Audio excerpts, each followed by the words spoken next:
दोस्तों एसआईआर सर्वे 2025 चल रहा है। इसमें मतदाता सूचियों का विशेष गहन पुनरीक्षण किया जा रहा है। गणना प्रपत्र आपने भरकर दिया है, फिर भी यदि आपका नाम नहीं आता है तो किस प्रकार आपको 6 नंबर भरकर अपना नाम जुड़वाना है, पूरा प्रोसेस मैं आपको इस वीडियो में बताने वाला हूँ। और जिन साथियों के नाम 2002 की लिस्ट में नहीं थे या उनके रिश्तेदारों के भी नहीं थे, उनका नाम भी ड्राफ्ट लिस्ट में नहीं आएगा, तो उनको किस प्रकार 6 नंबर भरकर अपना नाम जुड़वाना है, पूरी प्रोसेस इस वीडियो में मैं आपको बताने वाला हूं। इससे पहले दोस्तों अगर आप चैनल पर नए हैं तो प्लीज चैनल को सब्सक्राइब कर लीजिए, बेल आइकन को प्रेस कर दीजिए, किस प्रकार का अपडेट आपके मोबाइल तक पहुंचता रहे। तो देखिए दोस्तों, ये पूरा प्रारूप 6 का भरा हुआ प्रपत्र मैं आपको दिखा रहा हूँ। इसी प्रकार आपको भरना है। डॉक्यूमेंट्स आपको कौन से अटैच करने हैं वो भी मैं लास्ट में आपको बता दूंगा। इस प्रकार का प्रारूप होगा, ये आपको बीएलओ से प्राप्त करना है। यदि आपका ड्राफ्ट लिस्ट में नाम नहीं आता है, जैसे ही ड्राफ्ट लिस्ट प्रकाशित होती है उसको चेक करना है, नहीं आता है तो 6 नंबर आपको लेना है। इस प्रकार का प्रारूप ये रहने वाला है। सबसे पहले आपको यहाँ पर विधानसभा संख्या आपकी लिख देनी है, उसके बाद विधानसभा का नाम आपको लिख देना है। संसदीय क्षेत्र आपका कौन सा लगता है उसकी संख्या आपको यहाँ पर लिखनी है, और संसदीय क्षेत्र का नाम आपको यहाँ पर लिखना है। बात देखिए दोस्तों, राज्य की भाषा में आपको नाम लिखना है। हिंदी में आप लिख सकते हैं, इंग्लिश में लिख सकते हैं, जो भी भाषा आपके राज्य में चलती है उस भाषा में आप नाम लिख सकते हैं। प्रथम नाम आपको यहाँ पर लिखना है, उसके पश्चात मध्य नाम लिखना है। एक बार में भी आप नाम लिख सकते हैं, बाकी में आप एन ए कर सकते हैं, नॉट अवेलेबल लिख सकते हैं, नील इसको छोड़ सकते हैं।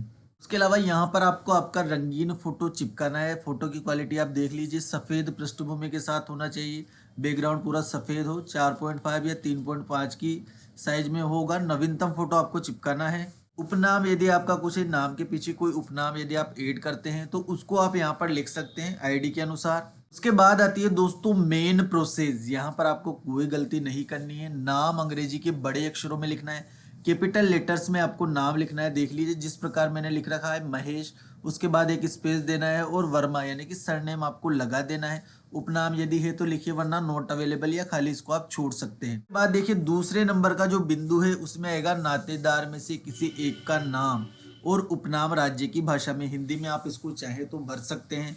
नातेदार यानी कि रिश्तेदार का नाम पिता का लिख सकते हैं, माता, पति या पत्नी, इन चारों में से किसी का भी नाम आप यहाँ पर लिख सकते हैं, लेकिन उनका नाम मतदाता सूची में होना जरूरी है। उन्हीं का नाम आपको यहाँ पर लिखना है जिनका नाम मतदाता सूची में है। यदि पिताजी का है तो पिताजी का, माता का है तो माता का, इस प्रकार आपको लिखना है। दादा दादी का भी आप लिख सकते हैं, उनका नाम आपको यहाँ पर लिख देना है।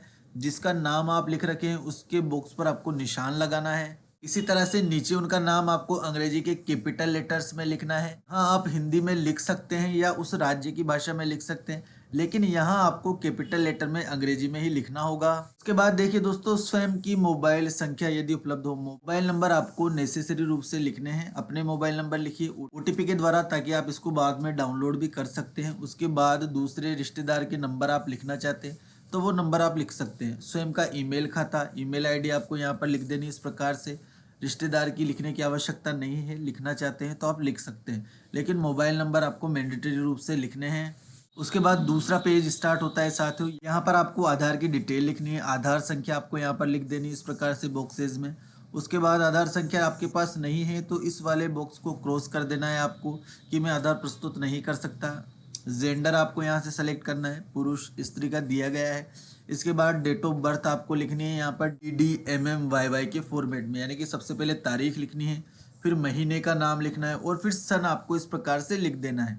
अब देखिए दोस्तों, आयु के सबूत के प्रमुख दस्तावेज की स्वप्रमाणित प्रति संलग्न है। निम्नलिखित में से कोई एक एज के लिए आपको एक दस्तावेज देना होगा। देख लीजिए, जन्म तारीख के सबूत के प्रमुख दस्तावेज, इनमें से कोई एक आपको देना है। वो कौन कौन से देखिए दोस्तों, सक्षम अधिकारी द्वारा जारी जन्म प्रमाण पत्र हो सकता है, आधार कार्ड हो सकता है, सीबीएसई या कोई से भी बोर्ड की मार्कशीट हो सकती है 10th की, पैन कार्ड हो सकता है, चालान अनुज्ञप्ति हो सकती है, और भारतीय पासपोर्ट हो सकता है। ये डेट ऑफ बर्थ के लिए आप सर्टिफिकेट दे सकते हैं, इनमें से कोई आधार कार्ड भी आपका चलेगा।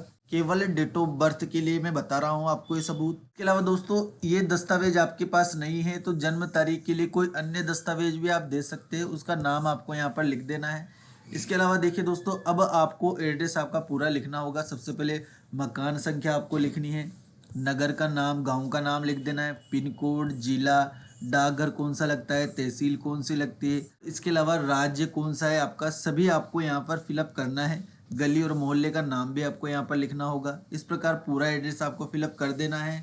अब यहाँ पर पते के लिए भी आपको एक दस्तावेज देना होगा, माता पिता का देना होगा या स्वयं का आपको देना होगा। देखिए दोस्तों, इन्हीं 11 दस्तावेजों में से आपको दस्तावेज देने होंगे। गवर्नमेंट सर्वेंट है तो पेंशन भोगी कर्मचारी का चल जाएगा। इसके अलावा 1987 से पहले की माता पिता की बैंक की डायरी, LIC या PSU द्वारा जारी कोई प्रमाण पत्र होना चाहिए। सक्षम अधिकारी द्वारा जारी जन्म प्रमाण पत्र, पासपोर्ट, 10th की मार्कशीट आपकी यहाँ पर चल जाएगी। मूल निवास प्रमाण पत्र, वन अधिकार प्रमाण पत्र, अनुसूचित जाति या दूसरी जाति का प्रमाण पत्र, NRC रजिस्टर यदि उपलब्ध है तो, और परिवार रजिस्टर यदि बनाया गया है जनगणना के दौरान तो वो भी चल जाएगा। इसके अलावा शहरी क्षेत्र में पट्टा चल जाएगा। ग्रामीण क्षेत्र में भूमि आवंटन प्रमाण पत्र दिया जाता है, वो आपका चल जाएगा। लेकिन इन्हीं 11 दस्तावेजों में से एक दस्तावेज आपको देना होगा, तभी आपका नाम मतदाता सूची में SIR के बाद जुड़ पाएगा। वीडियो अगर आपको यूजफुल लगी हो तो वीडियो को लाइक कर दे, चैनल को सब्सक्राइब करना ना भूले। कोई क्वेश्चन यदि आपके मन में उठता है तो कमेंट बॉक्स में मुझे ज़रूर बताएं। Thank you.